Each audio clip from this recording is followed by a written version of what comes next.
Nah, ini yang sering nih.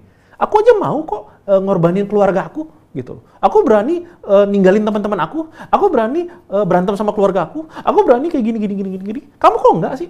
Aku bukan prioritas ya dalam hidup kamu. Ini nih, kitanya yang lebay. Kitanya memberi terlalu banyak, berlebihan. Sampai akhirnya dia ngasihnya rada sedikit atau di bawah standar kita langsung ngerasa dia nggak sayang aku nggak prioritas, ya.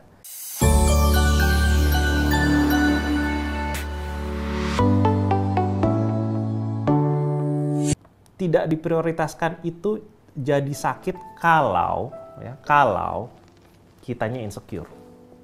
Ya. Siapa yang nonton video kemarin waktu saya cerita soal masalah percaya diri, ya? Insecure. Kalau kitanya punya masalah rasa minder, rasa takut, rasa traumatik gitu, kita punya luka-luka batin, tidak diprioritaskan itu terasa sakit banget. Ya. Saya beri contoh saya aja deh gitu loh. Karena saya tidak minder, ya at least tidak seminder, mindernya mungkin nggak parah, mindernya mungkin di bagian-bagian tertentu aja. Tapi in general saya nggak minder. Jadi kalau saya nggak minder, karena saya tidak minder, ketika pasangan saya lebih sibuk sama adeknya misalnya, atau sama kantornya pulangnya agak lebih malam, atau dia mendadak membatalkan janjinya kita karena dia diminta sama keluarganya ngelakuin sesuatu, saya nggak sakit. Nggak sakit, saya cuma, oh gitu, oh ya oke, alright, ya, saya nggak sakit. Tapi kalau saya ngerasa kayak saya itu payah, saya itu cupu, saya itu jelek, saya itu tidak berharga, saya itu kacau, saya itu aneh, saya itu rusak, saya itu tidak ini tidak itu. Ketika pasangan saya tiba-tiba membatalkan janji atau menggeser agendanya kita, atau mengabaikan saya, atau dia lebih pentingin binatang piaraannya, kalau saya merasa rendah kayak gitu, pasti saya akan sakit. Coba cek teman-teman yang lagi nonton. Iya nggak? Coba cek nih. Saat ini kamu sering komplain kamu sakit, itu sebenarnya siapa yang nyakitin? Pasangan kamu yang nyakitin karena dia sibuk sama dunianya dia, ya, mendahulukan dan mengutamakan dunia dia, atau karena kamunya pada dasarnya ngerasa diri kamu buruk. Kalau kamu merasa diri kamu buruk atau jelek atau negatif lah gitu loh ya. Ketika pasangan lagi tidak memberikan perhatian sama kita, kita langsung ngerasa sakit, terganggu, nggak enak. Ya, coba cek, kamu kayak gitu nggak? Kamu kayak gitu nggak? Ya. Nomor 2, alasan sebenarnya tidak diprioritaskan itu tidak sakit. Itu jadi sakit kalau kita menginterpretasikan sikapnya dia itu sebagai bukti bahwa kita tidak berharga. Ini mirip sama yang nomor 1. Mirip banget sama yang nomor 1 tadi.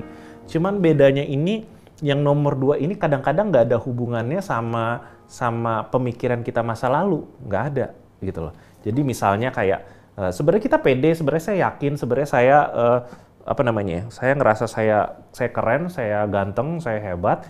Terus pasangan saya kalau weekend itu lebih sibuk sama keluarganya dibandingin saya, gitu loh. Sebenarnya saya biasa aja, nggak insecure, saya tenang aja. Tapi kemudian ada temen yang bilang gitu loh, ada temen yang bilang, yang ngeracunin saya pelan-pelan gitu kan, bilang kayak, hah, lo nggak pernah diajak kencan? Emang kalau weekend dia cuma sama keluarganya mulu, gitu loh. Akibatnya pelan-pelan saya mulai menginterpretasi, oh, kata teman saya gitu, atau kata buku yang saya baca, atau tiba-tiba ada pemikiran negatif aja muncul, oh dia lebih sibuk sama itu gara-gara saya tidak berharga.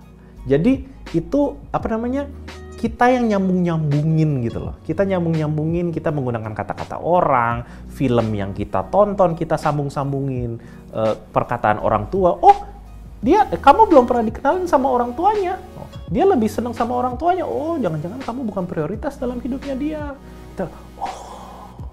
Gitu ya. Jadi saya mau nanya nih, siapa yang nyakitin kamu? Pasangan kamu? Atau hati kamu sendiri? Atau pikiran kamu sendiri? Diri sendiri yang nyambung-nyambungin. Seolah-olah itu adalah bukti ketidakberhargaan kita.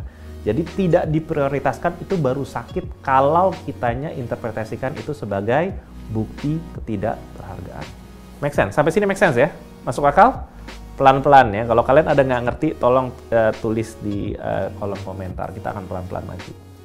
Yang ketiga, Tidak diprioritaskan itu jadi sakit kalau kitanya yang memang selama ini terbiasa investasi ke dia. Kita lebih banyak invest ke dia. Dianya mah jarang. Jarangnya macam-macam ya. Bisa karena memang pada dasarnya dia sibuk gitu loh. Bisa juga yang sebenarnya dia nggak sibuk. Sebenarnya dia perhatian, dia sayang, dia hangat sama kita. Tapi kitanya aja yang memang lebay. Contoh nih, sebenarnya dia sering panggil selamat pagi, dia menyapa kita, dia memanggil kita, dia menanyakan udah makan atau belum. Sebenarnya dia kayak gitu. Ya. Tapi dia nggak ngelakuin setiap sejam sekali. Mungkin dia ngelakuinnya tiap 3 jam. Ya. Dia nanya apa kabar atau apalah gitu loh. Dia kirim chatting setiap 3 jam. Tapi pada dasarnya kitanya entah gimana dari dulu terbiasa tiap jam manggil dia. Gimana? Udah makan belum? Lagi di mana? Jangan ini ya, jangan itu ya, jangan ini ya. Kitanya kelewatan, lebay ngasih investasi. Dianya mah dia bukannya cuek ya, dia cuman less investasinya, kurang di bawah kita. Entah karena memang dia kebiasaannya gitu, atau kitanya juga nggak pernah minta, atau memang dia lagi sibuk banget. Sebenarnya bukannya dia tidak memprioritaskan kita, bukannya dia tidak menyayangi kita, cuman kitanya aja yang kelebihan ngasihnya. Ini yang sering dipakai nih sama orang sih. Aku aja bisa kok ngabarin, aku bisa, aku nggak susah ngelakuin kayak gitu, kenapa kamu susah banget? Nah ini yang sering nih. Aku aja mau kok ngorbanin keluarga aku gitu. Aku berani ninggalin teman-teman aku berani berantem sama keluarga aku berani kayak gini. Kamu kok enggak sih? Aku bukan prioritas ya dalam hidup kamu. Ini nih, kitanya yang lebay. Kitanya memberi terlalu banyak, berlebihan. Sampai akhirnya dia ngasihnya rada sedikit atau di bawah standar kita langsung ngerasa dia nggak sayang aku nggak prioritas. Ya. Itu baru sakit kalau kayak gitu tuh, karena kita ngasih terlalu banyak. Oke? Yang nomor 3 itu ya. Nangkep? Sampai sini nangkep? Yang nomor 4. Tidak diprioritaskan itu menyakitkan kalau kitanya tidak punya kebahagiaan lain di luar hubungan itu ataupun di luar dia. Ya. Ini common sekali. Contoh biasanya terjadinya di perempuan. Ketika perempuan sudah berpasangan, sudah berpacaran, suami istri, atau sudah punya anak bahkan, perempuan biasanya tidak punya teman lagi di luar dari pernikahan itu atau berpacaran itu. Ya, teman-teman perempuannya si perempuan ini adalah teman-temannya si cowoknya atau teman-teman suaminya. Can you follow me? Ya, bisa nangkap ya maksud saya ya. Jadi si ceweknya ini langsung menyunat segala sesuatu kehidupan dirinya sehingga nggak punya hal lain, minat nggak punya, kerjaan nggak ada, nggak kerja misalnya, hobi juga enggak, jalan-jalan itu juga enggak, semuanya itu dipotong, kebahagiaannya cuma satu, si pasangannya itu ataupun hubungannya itu. Ini sering kejadian. Bukan cuma perempuan doang ya, tadi saya kasih contoh perempuan karena sering kali terjadi sama perempuan. Tapi laki-laki juga ada banyak yang kayak gitu. Setelah pacaran, berhenti main, berhenti bergaul, berhenti ya kerja sih masih, biasanya kerja sih, tapi kayak berhenti kerjain yang lain, semua teman-temannya ditinggal, hobinya ditelantarkan begitu aja, cuman mau berduaan aja. Akibatnya ketika si ceweknya atau si istrinya lagi mau ngerjain yang lain, ya, ngurusin keluarganya atau apalah segala macam, si cowok ini ngerasa sakit, ngerasa aku bukan nomor 1, aku ditinggal, aku tidak disayang, aku bukan yang terbaik dalam hidup dia, aku bukan nomor 1. Nah ini nih, itu sakit karena kitanya yang tidak punya kebahagiaan lain di luar hubungan atau di luar pasangan.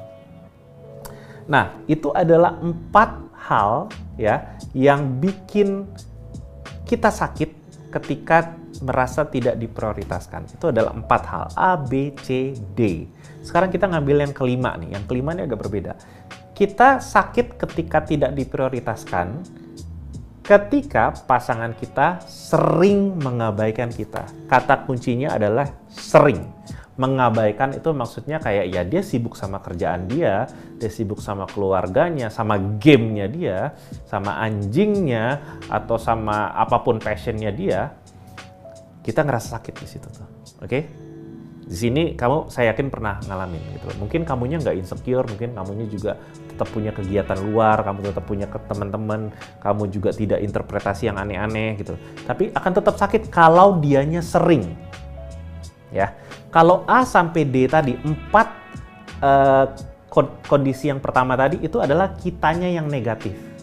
Kitanya negatif ketika dia sibuk sama teman-temannya, kitanya jadi sakit. Nah yang kelima ini ya, yang pasangan sering mengabaikan, kitanya mungkin nggak negatif, kitanya biasa aja, kitanya positif. Tapi kalau pasangan kita sering banget mengabaikan, melalaikan, melupakan, nah di situ sakit. Sering ya, kalau cuma sekali 2 kali sih nggak apa-apa. Saya kasih tahu nih, sekali 2 kali nggak apa-apa, 3 kali juga nggak apa-apa, 4 kali juga nggak apa-apa, 5 kali. Tapi kalau udah sampai kayak yang kebelasan kali, baru tuh lama-lama berasa tuh kayak gue nggak penting ya. Gue bukan prioritas ya. Kayaknya temennya lebih penting, kayaknya mamanya lebih penting, anjingnya lebih penting daripada gue ya. Jadi yang nomor 5 ini pasangan sering mengabaikan kita. Kata kuncinya di sering. Baru tuh sakit.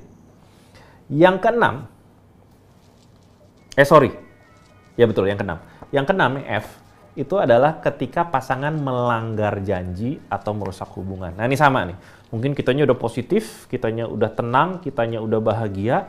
Tapi ketika pasangan melanggar janji atau merusak hubungan, contohnya dia lebih pentingin mantannya, dia berselingkuh, dia apa, nah baru kita ngerasa, oh kayaknya gue bukan prioritas.